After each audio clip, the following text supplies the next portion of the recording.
Magandang araw po. Kamusta po kayo? Ngayon pong araw ay nais kong share sa inyo yung tungkol po sa pagbe-brace ng mga bagong bahay or struktura na palagay po natin from 1 story to 5 story, yung po tinatawag na low-rise buildings. Ito po ay karaniwang kung nagkakaroon ng earthquake, ito po yung usual na tinatamaan ng lindol, makikita natin. Nag-collapse po siya, o kung hindi man magtuluyang mag-collapse, makakakita tayo ng mga signs na parang nakakapag-alala. Iba't iba po ang itsura ng mga cracks. Kung minsan, kinakailangan po ng isang expert para malaman kung dapat po bang ipa-restore natin or gibain na ng tuluyan, or pwede pa nating i-repair o i-upgrade. So, yung po mga bagay na yun ay pag dumating na sa ganung punto, may mga tao pong yan ang trabaho para makita nila kung safe pa po bang tirahan yung bahay. Pero ang ating pong topic ngayon, ang ating pong pag-uusapan ay bago dumating doon sa ganung punto. Pwede po naman nating i-reinforce yung bahay doon sa usual na naging tradition sa construction para matawag nating may laban siya sa lindol. Hindi po naman natin sinasabi na pag ginawa natin ito is 100% na earthquake proof. Para sa akin po, ang diretsuhang sagot ko dyan, kung may magtatanong kung meron ba talagang earthquake proof na bahay, mahirap pong sagutin yon dahil tanging ang Diyos lang po nakakaalam, ang may control ng lahat. Kahit po sabihin natin na yan i-design o i-construct ng tama na base sa specification, mahirap pong sabihin natin magmayabang na safe yung bahay. So, sa ngayon po ay didiretsuhin ko na po yung bibigay ko sa inyo advice kung paano po nating gagawing tinatawag nating may laban sa lindol, yung mga low-rise structure. Gaya po na sabi ko, ito yung mga building o mga residential or commercial apartments na from 1 story to 5 story. Yan po yung low-rise. Normally po kasi yung mga high-rise tsaka yung mga medium-rise, meron po silang sariling bracing. Yan po mga sariling bracing na yan po yung tinatawag sa amin na sa engineering na shear walls o yung mga core walls, yung po bang elevator. Yung elevator siya pinaka-backbone ng building. Dual purpose po yan. Elevator core wall, at the same time siya na rin yung shear wall, siya yung nagdadala ng earthquake loads. So sa mga low rise, wala po kasi tayo niyan. Kaya umaasa po tayo doon sa mga bracing o tinatawag na lateral bracing. Alin po ba yon? Yan yung pwede po tayo mag-introduce ng shear wall. Sabihin natin, yung 1 to 5 story, pwede po tayo maglagay ng shear wall, or pwede po nating tibayan yung mga exterior walls, yung mga hollow block walls, pwede po nating i-reinforce yan para magamit natin ng dual purpose enclosure ng building, at the same time magiging pinaka-bracing na rin po niya laban sa earthquake. Bago po tayo magsimula doon sa technical, bibigay ko sa inyo yung detalya kung paano gagawin yon. Bibigyan ko po kayo ng brief description kung ano po ba ang nangyayari sa structure, bakit po nagko-collapse or nasisira during the earthquake. Ang pinaka-best example po dyan ay, imagine po nyo, kunyari, halimbawa, nakasakay kayo sa bus. Umaandar yung bus, tapos biglang nagpreno, nakatayo kayo, ang tendency sumubsob kayo. Hindi po ba? Sa building po, pagka during the earthquake, ganyan din ang nangyayari. Kunyari po, nakatayo ang building, ito, drawing ko tayo rito, yung structure, ganyan po ang patagay natin, yung high-rise, ano po? High-rise o low-rise or medium-rise, whatever. Isa naman po ang kanyan. Tapos may pundasyon po tayo dito. Tapos nagkaroon po ng earthquake. Ang earthquake po kasi, nangyayari yan yung sudden movement ng lupa. Kadalasan, sa mga hindi nakakaalaman na po, maaaring iba alam po nila. Biglang mag-move yung lupa by 1 meter. And then, after 1 meter, i-stop siya sa movement. At nangyayari po yon in split seconds, less than 1 second. Napakabilis po. Magkakaroon po ng movement after 1 meter, hihinto. So ano po mangyayari dito? Dahil sa momentum, yung building, magbe-bend po yan. I-exaggerate ko po yung drawing, ano? Magbe-bend po yung building. Ayan, ganyan po ang mangyayari.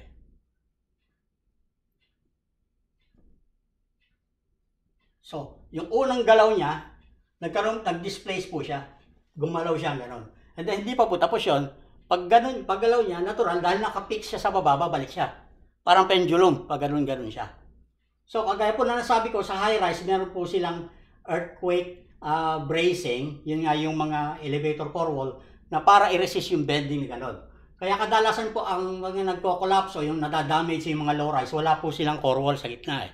Umaasa lang po sila sa bracing. At kung hindi po masyadong enough yung bracing sa paligid ng low-rise buildings, diyan po nangyayari, nakikita na damage ang structure. Mag-drawing po tayo ng isang schematic diagram ng isang low-rise building. Ito po, palagay natin ito mga 4-story or 3-story.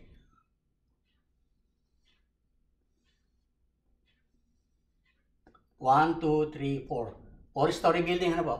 Paggalaw niya, hindi lang naman 2 poste yan. Schematic po yung drawing ko, no? So, ito pong mga patayo, yan yung poste nung bahay, nung building. So, ito mga pa-horizontal, yan yung biga. At saka yung flooring, nakapatong doon sa biga.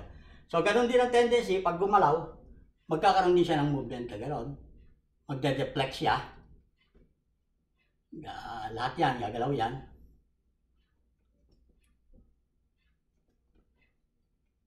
Tapos babalik. So, umaasa po siya sa poste. Dapat po ito, dinesign talaga, at yun naman talaga ang palaging ginagawa ng mga designer na structural engineer. I-design yan base doon sa movement. Depende sa location, at saka doon sa height and weight ng building. Ang displacement po niya, yung tinatawag na paggalaw niyang ganon, depende sa bigat ng building. Mas mabigat, mas prone sa mas malaking displacement, at mas mataas, ganun din, mas malaking displacement dahil mataas siya. So, doon po kinocompute yung tinatawag nating shear force. Tawag po namin yan ay shear force.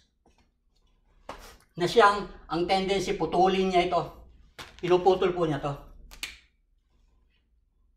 Ito ang pinaka, yung nasa baba. Alam naman natin yan dahil nandyan lahat ng load. Pag malakas ang lindol, ang unang nasisira natural, yung malapit sa paa, sa pundasyon. Yan po ang nangyayari sa mga poste. So, kung lalakihan po natin yan, ganito po itsura.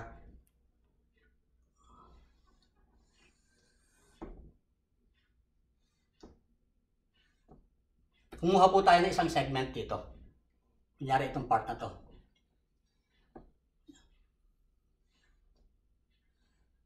Diretso po yan hanggang sa baba, may pundasyon siya.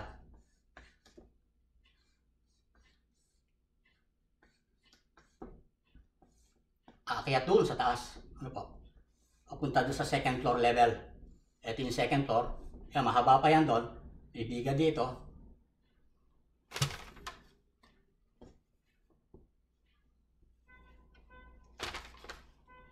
Diretso yung sa taas. Burahin na po natin ito para hindi makagulo. Okay. So, ito po yung poste na nasisira. Dahil nasa baba siya, ito nangyari dyan, pumuputok po yan, sumasabog yung konkreto, nalalaglag, lumilitaw yung bakal. Paglabas ng bakal niyan, gaganon po yung bakal, sumasabog. Dahil tinulak na niya yung concrete, na-stress siyang masyadong malakas yung naging puwersa, kaya napuputol po yung, kamisa nadudurog, pag nadurog yung concrete, lalabas yung bakal. Sira na po yan. Pag ganyan ang nakita ninyo, for demolition na po yung building. Pero kung isa po nangyayari naman, hindi naman inaabot ng ganyan pag hindi masyadong malakas yung earthquake, ano po. Ang nangyayari lang kung isa, nagkakaroon ng cracks. Makikita po ninyo yan. Yun nga po yung sinasabi kong depende sa mga mag-evaluate yung building kung dapat bang gibain or pwede pang remedyohan. Kadalasan po makikita natin yan, in between ito, ang enclosure niya, it's either open, lalo na sa mga commercial building. Minsan salamin. Makita po nyo, salamin, dahil retail siya. So tindahan, kailangan ipakita yung nasa loob. Kung hindi naman siya retail, hindi salamin, kadalasan sarado siya, hollow blocks. So ano po itsura ng hollow blocks? Di mga asintada yan, simula dito, meron siya sarili niyang puting. Ano? Ito po yung puting ng hollow blocks. Ito yung asintada ng hollow blocks.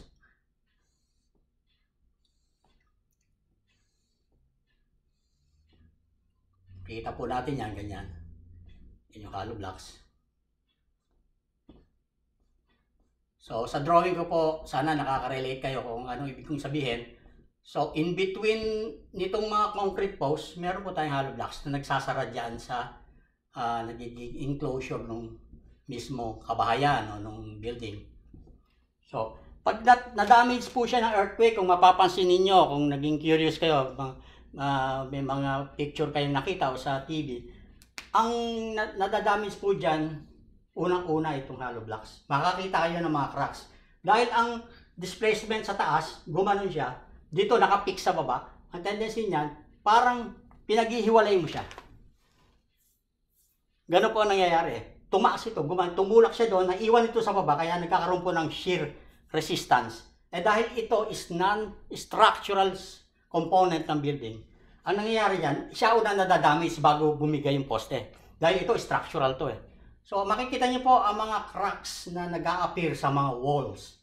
Makikita niyo pag ang tinamaan ng lindol, ang cracks niyan diagonal. Pag ganyan po ang cracks niyan. Marami po yan, sunod-sunod.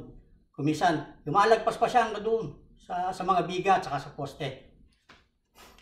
Ganyan po kadalasan nakikita nating damage. Pag nakikita kayo ng cracks na ganyan, lindol lang may kagagawa nun. Siya po ang sumira. Ito po ang topic natin ngayon. Paano natin palalakasin ito? Dahil ito, yung sinasabi kong bracing na pwede nating i-develop para maprotektahan natin ang main structure. Itong main structure, dinidesign po yan ng engineer para i-resist ang load, yung weight ng building, at yung lateral force, hangin at saka earthquake. Nang wala ito. Yung po ang analysis na usual na ginagawa. So, gagamitin po natin ngayon ang hollow blocks para protektahan. Sabi niya, kagaya ng ano na sabi ko, para protektahan natin yung poste. Para bago siya masira, hindi natin hahayaan na mag-vibrate ng malakas. O hindi hangga't maaari, wag siyang mag-vibrate para hindi masira, ma-stress itong poste. So, paano po natin gagawin yon? Yun po ang i-advise ko. Lakihan po natin ang drawing. Uulitin ko lang po yung drawing ko. Mas lalakihan ko lang para makita nyo mabuti. Po. So, ito po yung hollow blocks. Palagay natin. Yung wall.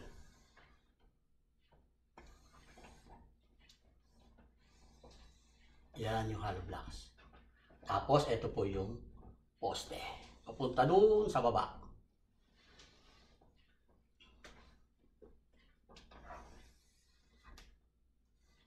Ganyan po yan. Ito na yung papunta na ito doon sa pundasyon niya. Itong hollow blocks na to, bababa pa yan sa baba, may sarili din siyang pundasyon. Palagay natin yung pundasyon ng hollow blocks nakapatong doon sa ibabaw ng ito yung pundasyon ng hollow blocks nakapatong doon sa ibabaw ng main footing ng column. Ito yung concrete column, ano po? Concrete column. Concrete column. Yan po yung pinoprotektahan natin. Na ayaw nating madamage hanggat maaari. Kaya palalakasin natin itong hollow blocks. Ito po, biga to isusunod na drawing ko dahil ito yung ground floor, natural itong level na to, second floor level. Diretso pa po yan doon dahil palagay natin 3-story, 4-story, or 5-story. So ito po yung hollow blocks na gusto kong gamitin na tinatawag kong bracing or lateral bracing kung tawagin namin. Hollow block na po. Nakasalansiyan siya dyan.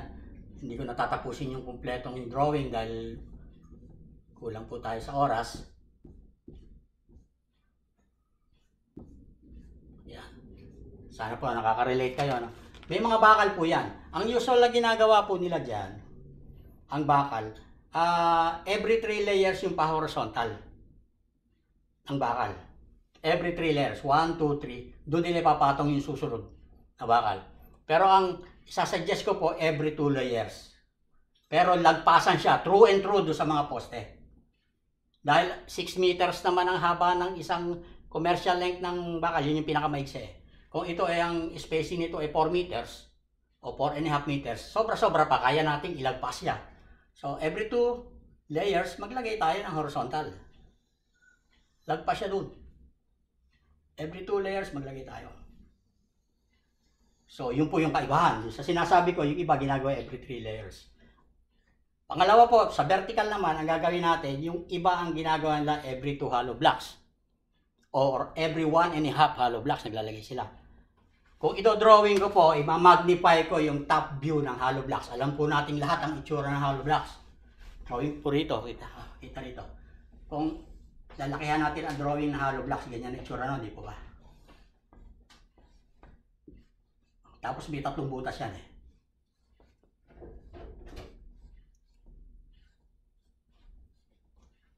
Top view ng hollow blocks, ano po? Yung pong mga nakasalansa na yan. Pag tinignan nyo, ang isang piraso niyan, ganyan ang itsura sa ibabaw. Ang ginagawa ng iba, pag-aasalansa nila ng maglalagay nila ng vertical bars, every other hollow blocks. Pero ako po, ang isasuggest ko sa inyo, dahil gagawin natin siyang bracing, lateral brace, itong ating hollow blocks, gagawin po natin 2 bars sa bawat isang hollow block. Itong pula na to, ito po yung vertical bar. Top view tayo, ano po? Tapos lahat yan, pupunuin natin to ng simento. Wala tayong, iba, ginagawa nila, nilalagyan lang nila ng simento, yung may bakal. Pero lahat, may bakal o wala yung butas, buhusan natin ng simento.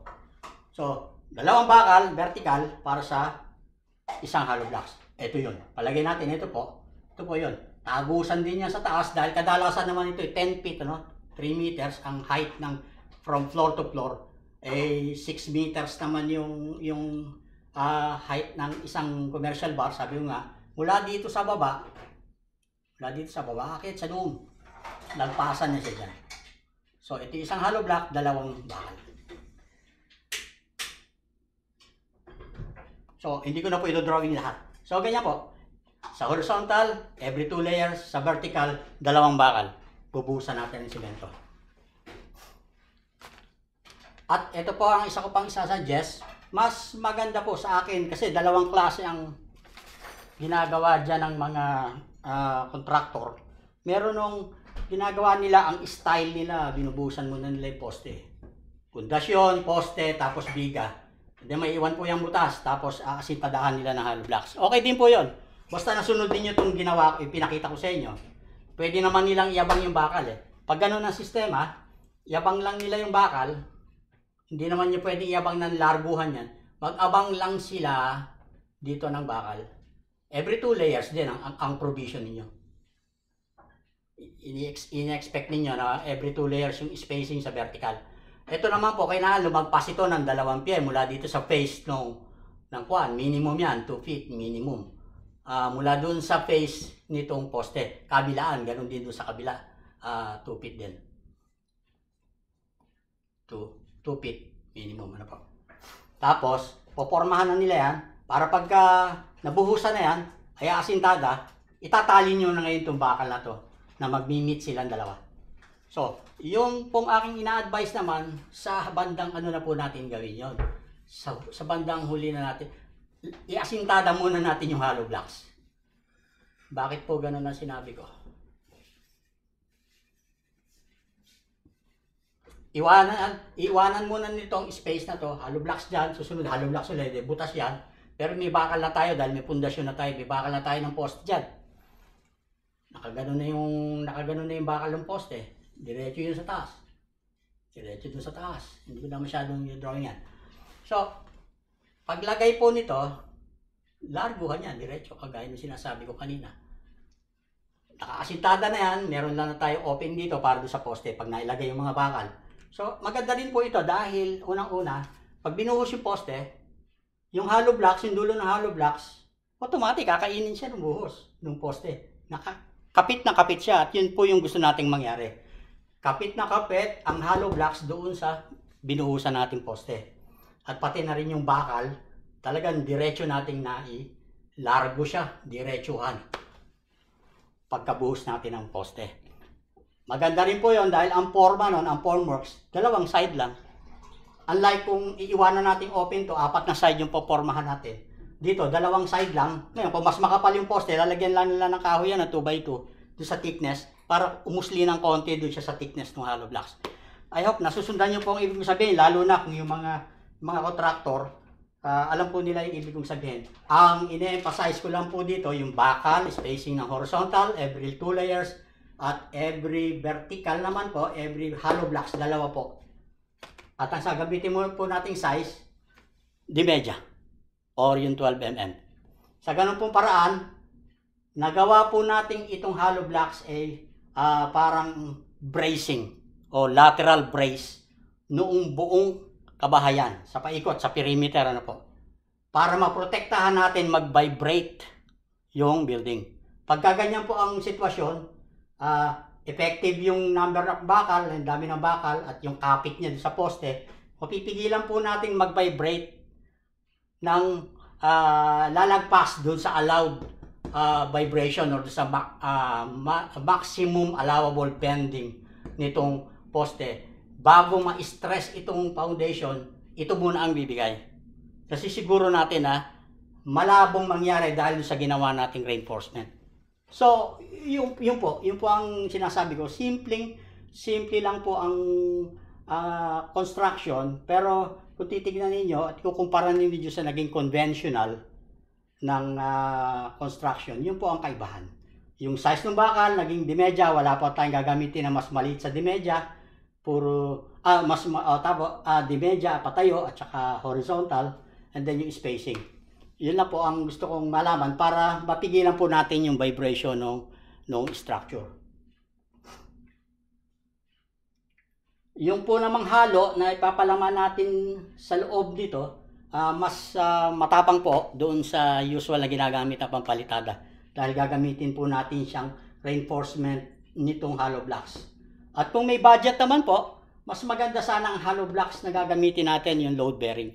Hindi na po siguro kailangan maging branded. May nabibili tayo nung tanongin nyo lang, yung load bearing ang gusto ninyo, wag yung ordinary na pampader. Ang gamitin natin load bearing dahil gagamitin siya natin na dual purpose, magiging brace yan ng entire structure. Isang tip na lang po, kung 5-story, gawin po natin to hanggang sa 3-story. 3 floors ang ibig ko pong sabihin. Kunyari po, 5-story, yung first floor, second floor, hanggang third floor, gamitin po natin itong ganitong klaseng reinforcement sa hollow blocks. Yung natitira 4 and 5, hindi na po siya ganun kalakas ang stresses dito sa baba kumpara sa baba. Kaya ang sinasuggest ko lang sa kunyari, tipid yung budget, gawin man lang natin kung 5-story hanggang third level, yung ganitong reinforcement. Kung 2-story, ito doon na po natin from 1 to 2nd floor. So sa ganun pong paraan ay masasabi kong may laban tayo sa vibration, possible vibration ng building during earthquake.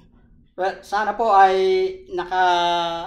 nakarelate kayo doon sa pinapaliwanag ko, at yun lang po naman. Tingin ko naman simple lang, hindi naman ganun kahirap. At kung meron pong katanungan, message lang po kayo. At hindi ko po kasi alam kung alin part doon ang hindi nyo naintindihan. Pero sa mga pangkaraniwan tao po, pero sa mga tractor, alam ko po, alam ninyo ang sinasabi ko.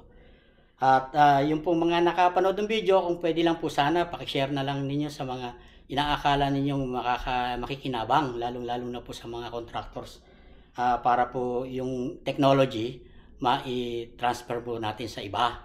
Ito po yung mga advices na nanggagaling sa akin, at feeling ko po sa ganitong paraan nakakatulong ako sa ating mga kababayan. Kung nagustuhan po niyo yung video ko, paki-share na lang po sa kanila, sa iba. At kung maaari po sana, yun na lang po ding subscribe button para po sa mga susunod ko pang mga video. Yun lang po, at marami pong salamat sa inyong oras. Ingat po kayo. Salamat po.